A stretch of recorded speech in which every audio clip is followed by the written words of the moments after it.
Hello, everybody. My name is Lisa Lamont, and I'm host of Ladies Get Your Prance On. And each week I bring an expert in the house that's going to share tips and tools and techniques for you to succeed and go to your next level.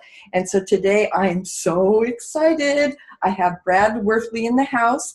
He's written 4 books. He's worked with Jim Rohn, Brian Tracy, and other incredible leaders. You know, Zig Ziglar, he's even worked with him. And so welcome, Brad. Thank you very much. I appreciate the invitation. Well, I am so excited, especially to have somebody here from my home state of Washington. I know. I spend most of my time in other parts of the world, so it's actually really, it's unusual to be able to be in the state of Washington speaking for me. I know, and I am so excited that you're able to come on the show today. So I asked you if you could share 2 or 3 tips. So I'm going to let you just take over, and because the women are, there's men too, welcome men that are watching the show, but there's a lot of women out there who are looking to do changes for 2018. They've set goals and they've already kind of let it fall by the wayside. And so I am having you on the show to get everybody motivated again. Awesome. Well, we'll give it a shot here. Well, if I was trying to give anybody any information that would help separate them from their competition, or especially as leaders, because a lot of the times you're working in an organization, you're trying to go up the ladder, and you've got a lot of competition, whether it's male or female. But here's one of the interesting things that a lot of people don't realize is they focus so much on their skill. They learn how to, do payroll, learn how to do, the finances. They learn how to do a bunch of skill-based stuff. But they forget about focusing on their behavior. An interesting statistic is 90% of the things that employees respect out of leaderships, it's not their skill, it's their behavior. I mean, I've never ever seen anybody, an employee, say, oh my gosh, my boss is awesome at scheduling, awesome. Rarely. It's always about behaviors. And I'm not going to bore you with the list of them, but this is a list, for example, of all the characteristics that make great leaders. They acknowledge people, they admit their mistakes, they're advocates, they're authentic, they're available, they have awareness, they have caring, charisma. There's a whole list here. And it's interesting when you look at the entire list, 90% of the things that people say that they respect out of leadership, it's their behavior. And it's the one thing that we don't teach. So if anybody in the corporate world is out there, it is the one thing that if you're going to alter your training, you want to alter it so that we do focus as much on our behavior and equal to our skill. So I'm not saying you can be void of skill, but you certainly want to focus on your behaviors. Also understanding that the difference between the motivators and the demotivators. My organization, for example, we help other organizations create service cultures, and that's a place where employees love to come to work and customers love to do business. But in order to have a great service culture, you also have to understand what motivates people and inject those into your culture. You also have to understand what demotivates them and make sure we eradicate those from the culture. And so the top motivator, do you have any idea what it is too, as far as what the top motivator is? Well, I start off excited. Like when I used to work in a corporate America, I would be all excited and going with a good attitude, but I would be self-affirmed before I would even go into work. Like I would get myself pre-motivated, meditations, prayers, whatever that looks like. So I would go into work motivated. That's awesome. That's really great. I wish everybody would do that. I call that lights, camera, action. Be aware of your own personal brand before you walk in the door. So that's great. Yeah. But when you're in a leadership role, the one thing that motivates employees more than anything is praise and recognition. And it's interesting that when I do seminars, and again, I train hundreds of thousands of people each year, I ask people before I even start, how many of you have been overpraised lately? And I've never seen a hand go up in 28 years. Yeah. So praise and recognition, it is one of those things that people, it's free, number one, it costs nothing. And it is the one thing that is a top motivator. And in my world, praise breeds change. So when you praise an employee for some positive behavior, they're going to want to do more of that behavior because they want more praise.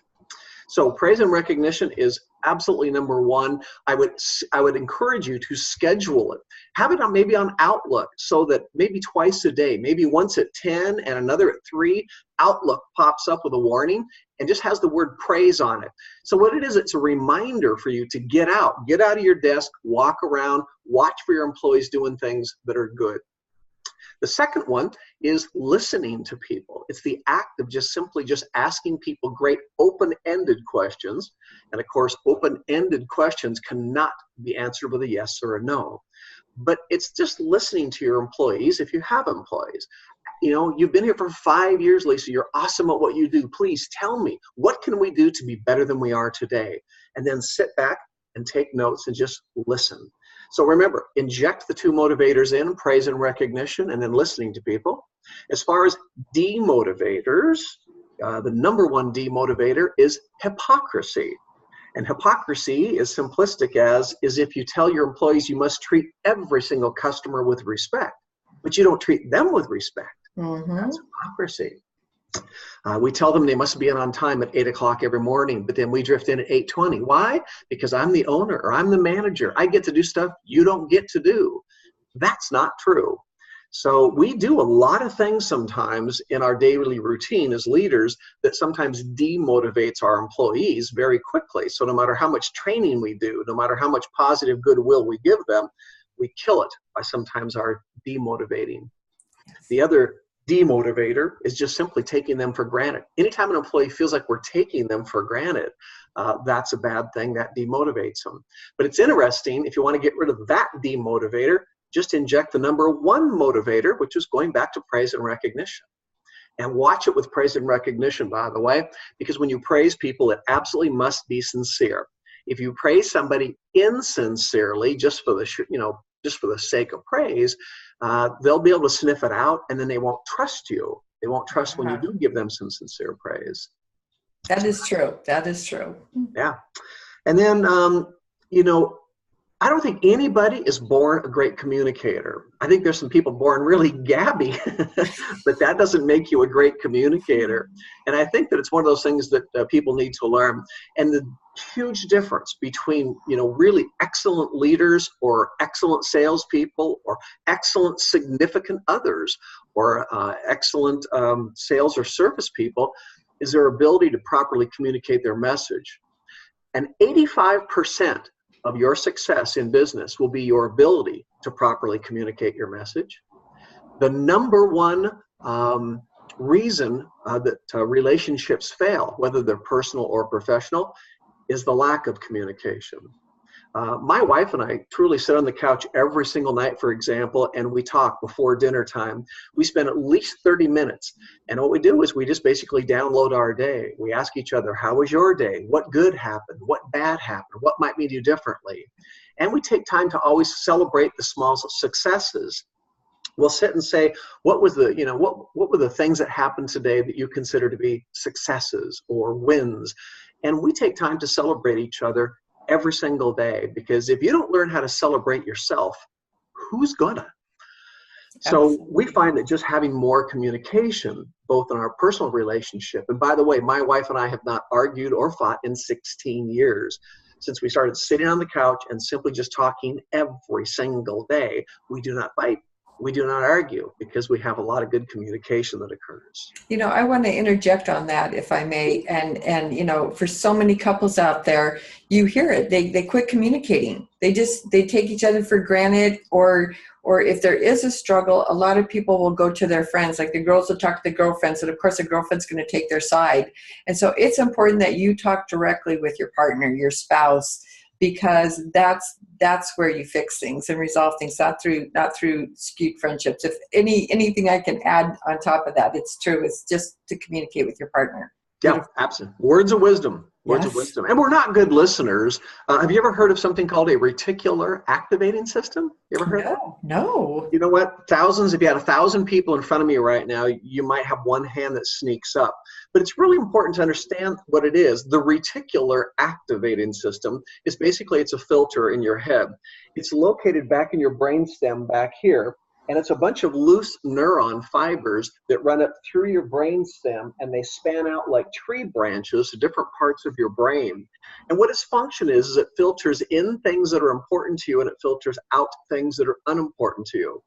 In other words, if you were looking for a new car and all of a sudden you see a white Hyundai and you think, I've never seen one of these in town before, I'll buy it and I'll have the only one in town. Have you ever noticed you will see every white Hyundai on the road now everywhere? Oh yeah. Isn't that weird, though, that they were nowhere yesterday, but all of a sudden your consciousness is raised? And that's what the reticular activating system does. It filters in things that are important to you. It also, if you're, you ever had a situation where you're, maybe you live near a busy highway or an airport and there's constant noise, that noise becomes an aggravant to you and you don't need to hear it anymore. What you do is your brain will all of a sudden say, that's a nuisance, I don't need that anymore, and it will filter the noise out. You'll have people come to your house and they'll say, boy, it's really noisy here. And you'll go, I don't even hear it anymore. That's the reticular activating system. It'll filter some things out that are unimportant. Or if you're driving down a highway, busy highway, and all of a sudden you wake up and you realize you've been daydreaming for the last 10 minutes. Isn't it interesting you don't remember your drive? You ever had that? Done that? Yeah, all the time, every day. Yeah. So it's interesting because whenever you're daydreaming, you've got what's called mind chatter. When your brain is talking to itself, that mind chatter filters out things that are going on around you. So you can still function. You can drive the car, but you don't remember cars passing you, you passing cars, song on the radio. You don't remember anything about your drive. Yeah. So that's the, the reticular activating system. And if you've ever sat in a high school classroom for an entire hour and you were almost certain the teacher was there, but after an hour you walked out of class and you have no idea what you learned. You ever have that happen? Do I admit that? Yeah, I did. Absolutely, yes. So everybody's done it before. When the teacher's talking, if you're not good at the subject, what happens is sometimes your brain says, you know what, stop the pain. And in order to protect yourself emotionally, you'll start thinking about things you are good at. You'll think about dance. You'll think about karaoke. You'll think about hunting. You're doing that to protect yourself emotionally from the pain of what the teacher's talking about. But unfortunately, that mind chatter going on inside of you filters the teacher out. So you hear the teacher, but you're not listening to the teacher. That's a big difference, right? Yes, definitely. I like that. Yeah. Well, and it's about the differences. One, a lack of attention causes a lack of retention, which is why a lot of people like myself might not have fared well in school. I, by the way, am ADD, attention deficit. I don't like the word disorder, so I don't use it. But I struggled in school because my brain, people with ADD like myself, our brain is going 1,000 miles an hour. It never ceases. It is always talking to me. And unfortunately, when you're sitting in a classroom trying to pay attention, your brain's doing this and it filters the teacher out. So low grades are not an indicator of low intelligence. They're an indicator of low retention. So if you struggled in school, it has very little to do with your intelligence. Most of the time, it's either you had no desire to want to learn, or you might have the retention issue like I did. But I would love to offer the 3 different levels of listening that most people are not aware of. Okay. Level 1 is when I'm talking to you, for example, what is your brain actually thinking about? If I'm talking to you, instead of listening, what is your brain sometimes thinking about, do you think? I'm thinking about a scenario that you might be talking about. Like my mind goes into high school and I'm trying to think of a time in high school where I got in trouble because I wasn't listening. So that's where my mind would go. Yeah, we're either analyzing or judging the conversation, or we're thinking about our response. Yes. And so next time you're talking to somebody, think about what you're actually thinking about. A lot of times you're formulating your response back to them. And what happens is we stop at that point listening to them. Mm-hmm. In most conversations, we're actually listening to ourselves more than the other person because of that mind chatter about what we're going to say back to them. So level 1 is unbelievably ineffective, but that's the way 90% of the population is communicating. Then there's level 2. Level 2 is what I call being present. So when you are speaking, I try to keep my head completely free of thought because the human brain's a one-lane highway. There is no such thing as this. It's not listening. You can't be putting thought out and listening at the same time. The brain can only do one. So if you want to be a great listener, you have to have your head completely free of thought. Otherwise, you're not going to be able to listen. If you're doing any daydreaming at all, you're going to block inbound information. So level 2 is very, very difficult to actually achieve. And matter of fact, this is going to be awkward, but for the next, let's say 5 seconds, stop talking to yourself completely.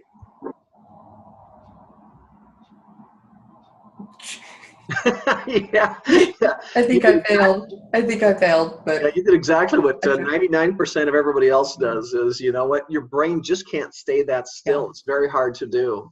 So level 2 is very difficult, but level 1 is when we're listening to ourself more than the other person. Level 2 is when I'm now listening to you more than myself because I'm trying to manage it. When I feel myself daydreaming, I basically say to myself, knock it off and bring it back again. Level 3 is the highest form of listening, and level 3 is the exact same thing as level 2. It's when I'm present with your every word. However, now I'm going to be intuitive. I'm going to pay attention to what I see and to what I hear. So if I was having a conversation with you and you rolled your eyes up all of a sudden and went, ha, when someone's eyes go up, you know they're processing. They've got mind chatter, so why would you continue to talk to them? So that's what we have to watch out for sometimes. When their eyes leave you, you've got to know that in many cases, the eyes rolling up means the brain is closed down, the reticular activating system. When their eyes come back and meet yours again, it's back open again. Sometimes we also have to listen to voice inflection. If I was checking out of a hotel and they said, how was your stay? And if I said it was fabulous, well, you'd believe that because the word fabulous and the voice inflection were very supportive. But if I was checking out and they said, how was your stay? And if I said, oh, it was okay.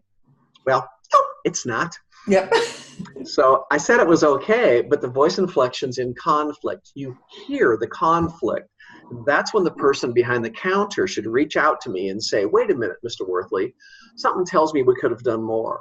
What would it have been?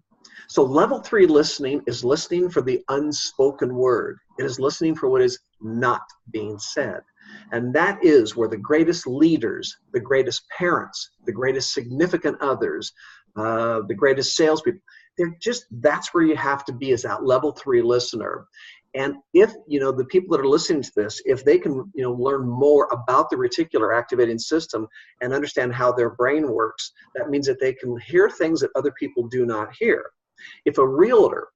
If I go to a real estate agent and say, I want a 3-bedroom home, I want a 1-acre lot and a white picket fence, what do you think they start doing right about then? What does their brain do, you think? They're trying to think of what they might have available in the market, like Exactly. currently available, or what's close, so they can you take them there and then sell them on where you can build the fence later. So yeah, their mind is already going to. Absolutely. They started selling them as soon as they got about 3 things out of their mouth. They started to shop their inventory and think about how they can sell them a home. Now they just missed that I need a swimming pool, or I need a dog run, or I need a 3-car garage. They didn't hear that. So the realtor's taking me and showing me homes that don't fit my need. I fire them because they're not listening to me. So that's why I say $1 million salespeople and the most successful salespeople, they listen through the entire thing. They try not to judge. They try not to pre-think. They have their head completely empty. And this is not normal for most people because nobody even knows the reticular activating system exists. So to even have that knowledge, they have a leg up on their competition, because they will now hear things that others are not hearing. So that is one pretty solid tip. And then I've got 2 other communication tips that I think are probably the best communication tips I will ever give anybody. One of those is trying to stay in the question asking mode. In other words, I want you to stay in dialogue, not monologue. When I observe leaders, I do a lot of leadership coaching, I do a lot of leadership training. But I can sit and I can watch somebody talk to their employees, and I can tell whether they're a manager of people or whether they're a leader of people. And of course, nobody wants to be managed, but I can tell managers because they're doing monologue. Mono means one. They're doing all the talking. Great leaders use dialogue, where they have a conversation. I call it conversational leadership. So if I saw an employee, for example, interacting with a customer and I didn't think it went well, I'd pull the person over to the side and I would say, Lisa, can I ask you a question? I saw you interact with that customer over there, and on a scale of 1 to 10, 1 is poor and 10 is outstanding, how well do you think it went? And I might wait. When they say, well, it was probably a 7, I'd say, okay, but I need you at a 10 with every single customer, every single time. So what would you be willing to do next time to end up at a 10? The whole idea is self-discovery. I want people to be able to self-discover their own answer so they don't feel dictated to. Also, whenever you ask questions like that and you get people to have their own solutions, that's called intrinsic motivation, because we're unleashing the power within them, compared to managers who exert control and power over people by telling them what to do. Being a leader is about building independence so people can think freely on their own. Being a manager is about creating dependence on you. So there's a lot of differences in the difference between dialogue and monologue. But the biggest differences is between what managers do and leaders do. The other tip, which this is hard to do, this is not easy. I'm listening. I got my listening ears on. Yeah, take a note on this one, because this is great for families too, is never offer advice to anybody in your life unless you've been invited in. Not a significant other, not even your children, not your employees, not your peers, not your boss, absolutely nobody, unless you stop and say, are you open for suggestion? Or may I offer you my perspective? Or can I provide you with my input? So basically you ask the question and you sit and you wait. And when they say, sure, now when you offer it, they can't feel dictated to because they invited you in. It's an unbelievably respectful way to communicate with people. And my wife and I, for example, sometimes she would come home and I would say, how's your day? And she'll just want to vent. So she'll just kind of, and when she's done, I'll look at her and say, would you like any input on that? And she'll say, nope. And guess what? And you want to know why I haven't had an argument or a fight in 15 years? That's why. Yeah. It's just a respectful way. With kids, it's the same thing. We have 4 children. Their ages 22 to 36. And try not to ever give them advice unless I say, would you be open for some feedback? And simply wait. So it's just a far more respectful way to be able to communicate with people. And here's if you've got teenagers, you'll enjoy this one, is the next time your teenagers, you ask them to do something and they roll their eyes, just call them on it and just say, may I ask you a question? I just saw you roll your eyes and I just want to know what I'm supposed to learn from that. What you want to do is whether they're employees or whether they're teenagers, you want to help break them of a habit. And it's the habit of creating drama. When somebody rolls their eyes at you, they're not trying to communicate. They just want to try to send you a message, not discreetly, but they want to send you a message because they're just throwing drama at you. But what I wanted people to do is I want to say, you know what? I want you to, next time, don't roll your eyes at me. What I want you to do is open up your mouth and talk to me. If you disagree with something I ask you to do, tell me why. If you think there's a better way to do it, tell me how. So all I want you to do is just be a better communicator with me in the future.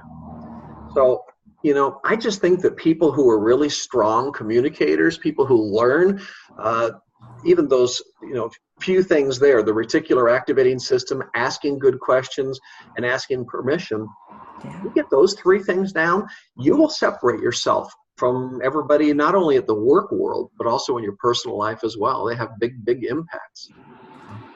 Oh, that you just shared, a whole bunch of great tips. And I love, because even though you were talking about, the work environment, this also applies for a lot of coaches, with their clients, because they want to coach their clients. They want to manage their clients when really they should be leading their clients, because the ultimate thing is to get your clients to be able to do what it is that they want to do and not feel that they're micromanaged. So I think everything you shared can go over for entrepreneurs too. And I love all the communication tips that you shared for parents. And I'm a grandparent now, and, I have a teenage grandson.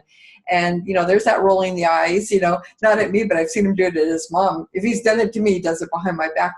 But you've given some really great tips to share with people to find. So first of all, do you have any events? A lot of people are from Washington State, not all, but there are a lot of people from Washington. Do you have any upcoming events? And then also, can you share your website or the best place for people to find you? Be glad to. We do have an event, matter of fact, coming up on March 19th and 20th. It's up at the Tulalip Resort, and it's called the Leadership Development Certificate Program. And the class holds about 40 people. We have, I think, 16 seats left over. It's about $795 to attend for 2 intensive days.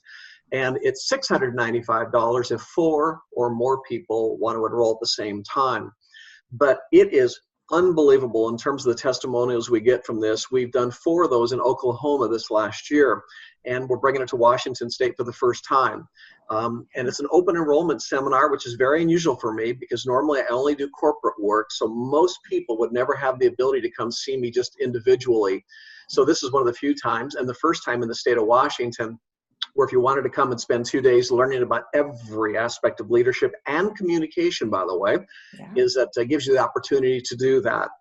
And if you wanted to take a look and get more information and download all the information about it, you can go to my website, which is bradworthley.com. And that's Brad, which is easy to spell, obviously, B-R-A-D, the Worthley, and that's W-O-R-T-H-L-E-Y. So it's bradworthley.com. If you want to go get more information about this particular event, you go to bradworthley.com/enroll, E-N-R-O-L-L, and that'll take you directly to the site. And so we'd love to have you attend. Like I said, we got 16 seats left over. It's going to be an awesome event. We also, by the way, do have a training event going on, and that's coming up in May. It's the first, I think it's the 2nd, 3rd, and 4th of May. That will be down in Oklahoma at a beautiful resort called the Downstream Resort and Casino. It's 3 days, very intense. It's called the Master Trainer Certificate Program. You'll learn everything that I've learned in my 28 years as a professional trainer. So whether you've had 0 experience as a trainer or whether you've had 25 years, I absolutely guarantee you'll walk out shocked at how much you can learn from this, especially people that have been trainers for a long time. We have people walk out going, oh my gosh, I had no idea how much I did not know. So if you're thinking about being a trainer or a professional speaker, or you simply want to learn how to give great presentations, it'd be an awesome event for you. That is also at the same place on my website, which is bradworthley.com/enroll. And if you want to also email me, you can email me at brad@bradworthley.com. So you make it really easy. We have lots of followers from Oklahoma, by the way, and Awesome. And giving a shout out to Jody Harris because she's this entrepreneur, inventor, publisher, and she watches all my shows. So we'll make sure that she shares this show with all of her big, huge Oklahoma base. So we'll make sure we get the word out. Zig Ziglar, what was your takeaway from him? Because you've had the opportunity to work and meet with him, and I love him. I never got the opportunity to meet him. What is your takeaway about Zig?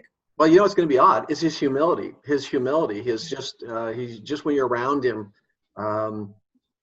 he's so great about self-deprecating humor, and he's just such a compassionate man. I always love when he talked about his wife, the little redhead, how he opened the car doors for her. I do that to this day. So I open the car doors for my wife. I've never stopped doing that. And the part of that was just hearing him all these years, about how he wants to show tremendous respect. And so anyhow, it's funny, they're life lessons. And I also learned that as well. So when I do seminars, by the way, if you come for a 2-day seminar with me, you're going to hear a lot about, I try to make sure that whatever I teach, that it also applies to your personal life. And the reason I do that is we're holistic beings. Yeah. If you want to change a behavior, like be a better communicator, you have to practice it at home and at work. You can't silo your life that way. No, you can't. So when you learn how to treat everybody with respect, you learn how to do it on all aspects of your life. A lot of the communication tips that I talk about, I don't just use them at work, I use them at home, and they impact my life in so many ways. So I try to incorporate as much as I can into making sure that we become better human beings, just like Zig Ziglar. Yeah, I thank you so much. Thank you for taking time out of your busy schedule, Brad. It has just been a great pleasure to have you on the show today. Okay, my pleasure. Thanks for inviting me. Thank you, everybody, and we'll be back next week. Have a wonderful week, everybody. Bye-bye.